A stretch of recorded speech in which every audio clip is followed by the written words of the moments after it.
2 সপ্তাহ পর চালু হলো ফেসবুক, মেসেঞ্জার, হোয়াটসঅ্যাপ, ইনস্টাগ্রাম ও টিকটক সহ সকল সামাজিক যোগাযোগ মাধ্যম।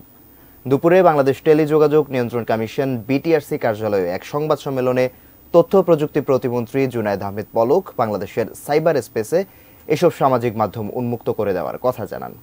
আজ সকাল থেকে ফেসবুক, হোয়াটসঅ্যাপ, ইনস্টাগ্রাম সহ কয়েকটি সামাজিক যোগাযোগ মাধ্যমের মূল প্রতিষ্ঠান মেটা ইনকর্পোরেটের প্রতিনিধিদের সঙ্গে ভার্চুয়াল বৈঠক করেন আইসিটি প্রতিমন্ত্রী সহ বিটিআরসির কর্মকর্তারা। সেখানে সাম্প্রতিক কোটা আন্দোলনকে কেন্দ্র করে গুজব, অপপ্রচারের মাধ্যমে কিভাবে সারা দেশে সহিংসতা ছড়ানো হয়েছে তা তুলে ধরে বিটিআরসি। পরে টিকটকের প্রতিনিধিদের সঙ্গেও সরাসরি বৈঠক হয়। এছাড়াও বিটিআরসির চিঠির জবাবে ইউটিউবও ব্যাখ্যা দিয়েছে বলে জানান প্রতিমন্ত্রী। তিনি জানান, টিকটকের ব্যাখ্যায় তারা সন্তুষ্ট হলেও ফেসবুকের ব্যাখ্যা তাদের নিজেদের কমিউনিটি গাইডলাইনই সঙ্গেই সাংঘর্ষিক। বাংলাদেশে মেটার ফ্যাক্ট চেকারদের মাধ্যমে ফেসবুক বিভ্রান্ত হয়েছে বলেও জানান প্রতিমন্ত্রী। সরকারের গুরুত্বপূর্ণ স্থাপনা এবং জনগণের সম্পদ তারা ধ্বংস করছে প্রকাশ্যে, এবং এটাকে তারা লাইভ করছে, ফেসবুকে এগুলো বুস্ট করছে।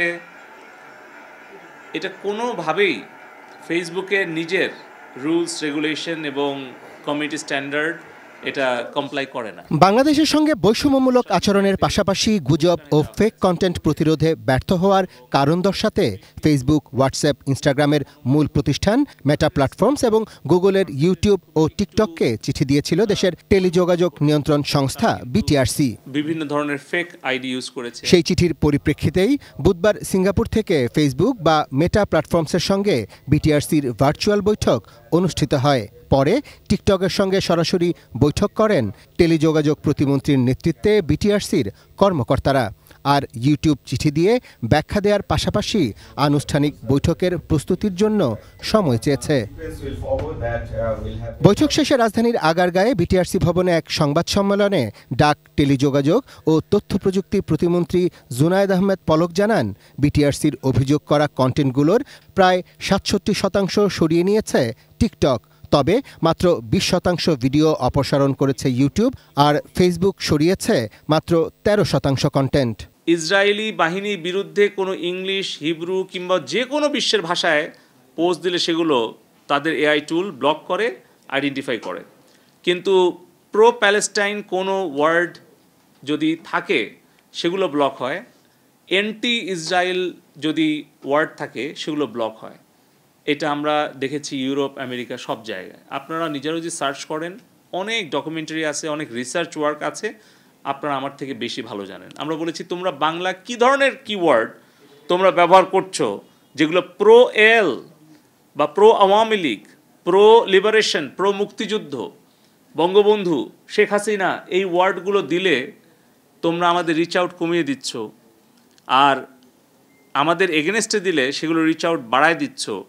এই ধরনের অ্যালগোরিদম তোমরা কি ইন্টেনশনালি করছো, নাকি তোমাদের এআই টুলটাকে কিভাবে তোমরা টিচ করছো, কিভাবে তোমরা তাদেরকে শিক্ষা দিচ্ছ যে তারা এআইগুলো এভাবে কাজ করছে, কিন্তু এগুলোকে তোমরা ব্লক করছো না।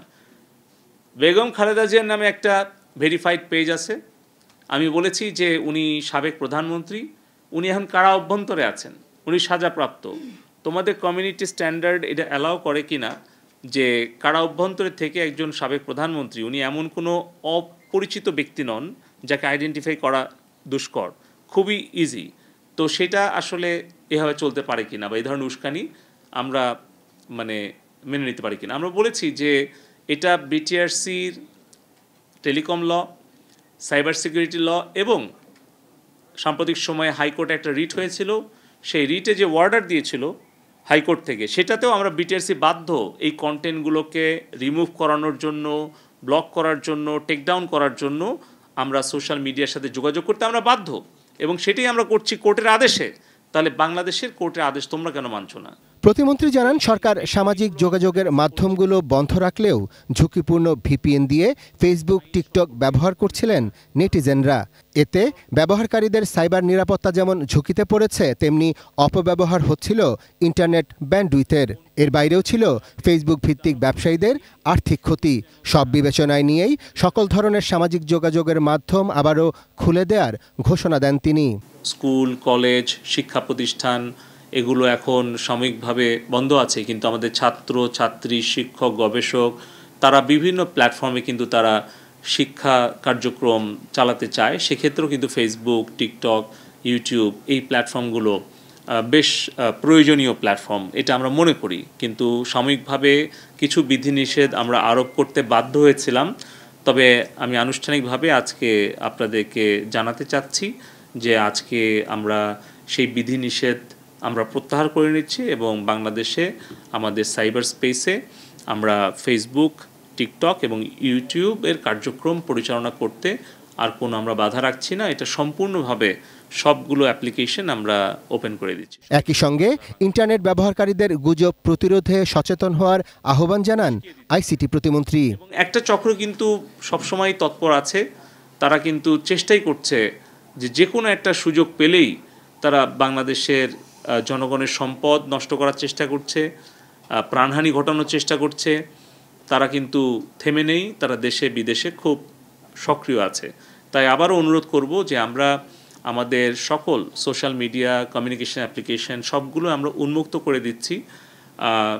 আমাদের ইন্টারনেটের সর্বোত্তম ব্যবহারটা আমরা যেন ইতিবাচক করি, কিন্তু ইন্টারনেটের সোশ্যাল মিডিয়ার কোনো নেতিবাচক ব্যবহার যেন আমরা না করি, এই অনুরোধটা সবার কাছে থাকলো। গুজব ও সহিংসতা ঠেকাতে গত 18 জুলাই রাতে প্রথমবারের মতো দেশজুড়ে শুরু হয় ইন্টারনেট ব্ল্যাকআউট। 5 দিন বন্ধ থাকার পর 23 জুলাই থেকে ব্রডব্যান্ড এবং 28 জুলাই থেকে চালু হয় মোবাইল ইন্টারনেট। বুধবার বিকেল থেকে মেটা প্ল্যাটফর্মসের ফেসবুক, মেসেঞ্জার, হোয়াটসঅ্যাপ, ইনস্টাগ্রাম সহ সকল সেবা এবং টিকটক সহ অন্যান্য প্রতিষ্ঠানের সকল সামাজিক যোগাযোগের মাধ্যম ভিপিএন ছাড়াই উন্মুক্ত হয়। কেউ আপনারা সহিংসতাকে উৎসাহ দিবেন না। Arafat Siddiqui, ATN news, Dhaka.